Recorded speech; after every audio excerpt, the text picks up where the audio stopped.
Koch. I live here in Regina. I'm representing myself, but I'm also here on behalf of Harley, Brooklyn, Elaine, Bob, Alexis, Miles, and the countless other individuals that have died and disappeared from Regina streets. Again, some of the other delegates have talked about already. I want to applaud your efforts. It must be incredibly difficult playing NIMBY Whack-A-Mole, because what we're finding out here now is that the city of Regina is one big NIMBY. Nobody wants this thing anywhere. Yeah, we can all agree we don't want houseless people. It's so hard to look at. Your own internal survey last summer during the City Hall encampment, 82% of you were affected by it. Your mental health was affected by looking at it. Our last delegate kind of pointed it out. Imagine living it, right? Like, imagine living it. There's a big conflation here right now between the difference between comfort and safety, okay? The only people that are unsafe with the people on the street are those people living on the street. The rest of you are uncomfortable.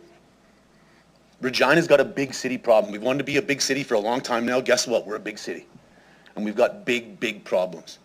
So we've talked about community. It's gonna take everyone. Me personally, I don't care where the shelter goes, but it's gotta go somewhere because we need more, and then we need permanent supportive housing.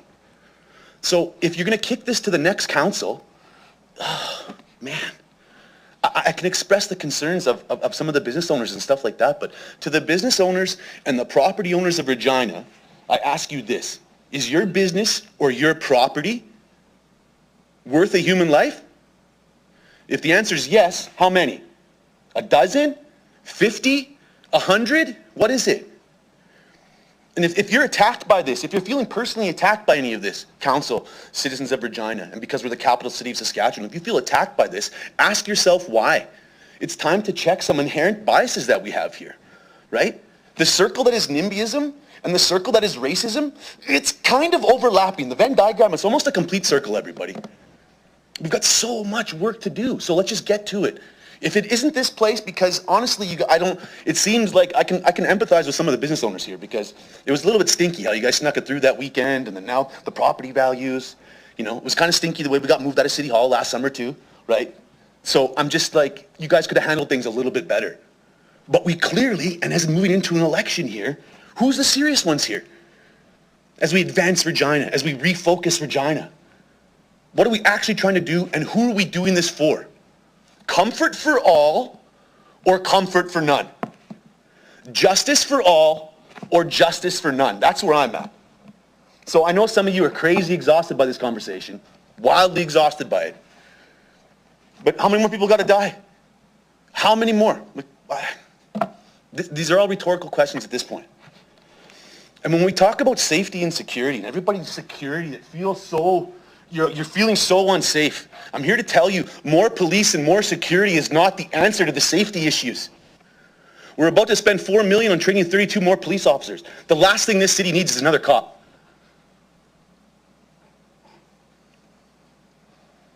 We need more community organizations. We need more support. And I challenge you to come out on Sunday if you haven't been out. I challenge you to come out to outreach and to talk to some of the people who you refer to as those people.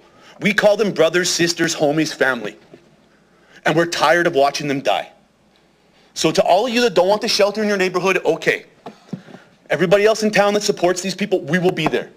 We'll be there to help you. Do we need more? Yes, unequivocally. Do we need it now? We needed it years ago when we had the plan and the stats back in 2017. Which, Mayor, I'll let you off the hook on this one. Previous administration, you've only been here for a while. Some of the councillors, though, you guys have been here for a while. What are we going to do? Let's listen to the people on the streets. Let's fund the community initiatives. Let's get serious about this. The province clearly is one just letting people die or putting them in medical detention facilities. Cool. The feds, we need money from them. Oh boy, let's not get into that. I can't affect what's going on in the Middle East or in the States or anywhere else. I live in Regina, so I'm trying to help the people here in the city of Regina.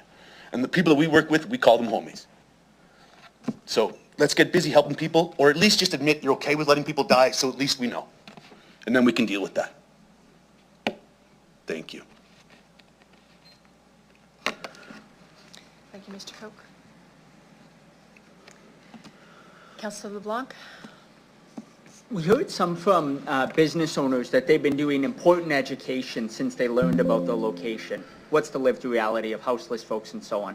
let's say this passes, we have 7 months till we know it's opening. Sure. What does it look like for your organization and others to bridge that gap between, as you said, folks on the street and folks who are uncomfortable with it? What's the path if this passes? A little bit more funding, a little bit more education, having more teach-ins, having more people coming out to actually being a part of what's going on in the community. You know, when people used to look for help, I believe there was buildings called churches that used to take care of this, right? And community centers. What happened to the help from the churches and the community centers around town, right? When, you know, Advanced Regina talks about bootstrapping funds. Oh, that's a good one. We're bootstrapping funds on this side. We need more. We just need more help. You know what I mean? Like, I don't care if you believe in Jesus, Allah, Vishnu, the flying spaghetti monster, whatever it is. Whenever you go to the next level, do you think that entity is going to say, oh, hey, you know what? You let a few hundred people die on your watch, but that new pool you built, wow, brilliant. You know? Thank you.